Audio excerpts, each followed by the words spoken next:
Officer Avantika Vihaan को हथकड़ियां पहना ही रही थी कि तभी मैम्बो अंकल ने कहा, ऑफिसर अवंतिका रुको, आप विहान को ऐसे नहीं ले जा सकती। मैम्बो अंकल की बात सुनकर वहाँ मौजूद सभी लोग हैरान हो गए थे, लेकिन विहान के चेहरे पर एक हल्की सी मुस्कान लौट आई थी। आखिर क्यों मैम्बो अंकल ने मना किया ऑफिसर अवंतिका को विहान को गिरफ्तार करने से? क्या विहान को जेल जाने से बचा लेगा मैम्बो, या कहानी में आएगा कोई नया मोड़? और अनिका और चित्रा की जान बचाने के बाद अनिका के दिल में बढ़ेगी नक्श के लिए हमदर्दी। अनिका लगातार सिर्फ नक्श को ही देखे जा रही थी।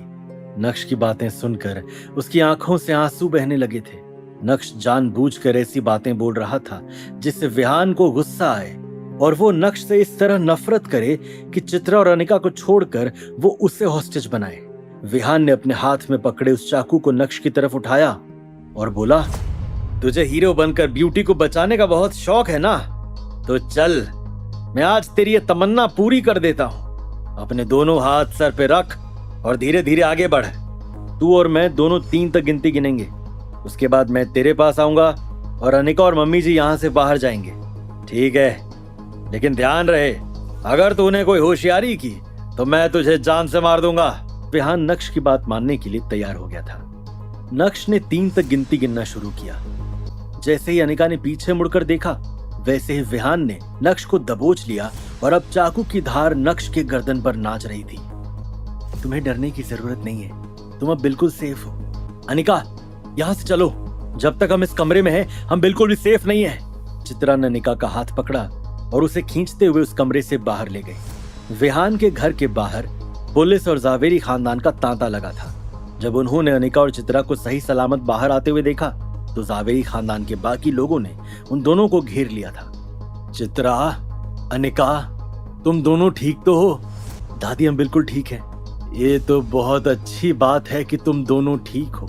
चलो चलते हैं, यहाँ पर बहुत ज्यादा खतरा है। दादी, नक्श अभी भी अंदर है। ऑफिसर अवंतिका, क्या हम यहाँ से पहले निकल सकते हैं? वो इंसान जो अभी भी अंदर फंसा है, क्या वो आपके परिवार का मेंबर नहीं है? नहीं, उससे हमारा कोई मतलब नहीं है। चित्रा ने अनिका की फीलिंग्स की कोई परवाह नहीं की और उसका हाथ पकड़कर उसे जबरदस्ती वहां से ले गई। जब चित्रा और अनिका उस कमरे से बाहर निकले तो विहान नक्श को लेकर खिड़की के पास पहुंच गया था। जावेरी खानदान के किसी भी इंसान को नक्श की परवाह नहीं थी। नक्श ने एक एक करके सभी को वहां से जाते हुए देखा। तो मिस्टर नक्श, आप तो जावेरी खानदान के लिए पूरे यूजलेस हैं और यहाँ हीरो बनकर आपने उन्हीं को बाहर निकलवा दिया। क्या तू ये नहीं जानना चाहता कि क्यों अचानक से भानुशाली ग्रुप ने तुझे सपोर्ट करना बंद कर दिया? तेरे सारे फंड्स रोक दिए, तेरे सारे प्रोजेक्ट्स बंद कर दिए। ये सब तुझे कैसे पता? क्या भानुशाली ग्रुप के लोगों ने तुम्हें बताया कि तुमने किसी को ऑफेंड किया है जो तुम्हें नहीं करना चाहिए था? विहान के चेहरे के एक्सप्रेशंस अब पूरी तरह से अगली हो गए थे। यहाँ तक कि उसने जिस हाथ में चाकू पकड़ा हुआ था वो हाथ भी कांपने लगा था। उसी समय नीचे एक हवलदार भागते हुए ऑफिसर अवंतिका के पास आया और बोला, मैडम अपडेट, स्नाइपर के हिसाब से हॉस्टेज ने कुछ ऐसा कहा है जिससे क्रिमिनल को बहुत गुस्सा आ गया है। ये कैसे हो सकता है? वो आखिर कर क्या रहा है? जान बचाने की बजाय वो मौत से क्यों उलझ रहा है? मैडम अपडेट, पता नहीं किन कारणों से, लेकिन वो क्रिमिनल हॉस्टेज के सामने झुक गया है और माफी मांग रहा है। क्या कहा तुमने? तुरंत ही ऑफिसर अवंतिका ने स्नाइपर के हाथ से टेलीस्कोप लिया और उस कमरे की तरफ देखने लगी। जब उसने देखा कि वाकई में वो क्रिमिनल हॉस्टेज के सामने घुटने टेक कर बैठा है तो उसे अपनी आंखों पर यकीन नहीं हो रहा था। साला ये सब हो क्या रहा है? हमारी तो जरूरत ही नहीं है। किसी भी पुलिस वाले को समझ नहीं आ रहा था कि इस सिचुएशन को कैसे एक्सप्लेन किया जाए। अपने करियर में पहली बार उन्होंने किसी क्रिमिनल को हॉस्टेज के सामने झुकते हुए देखा था।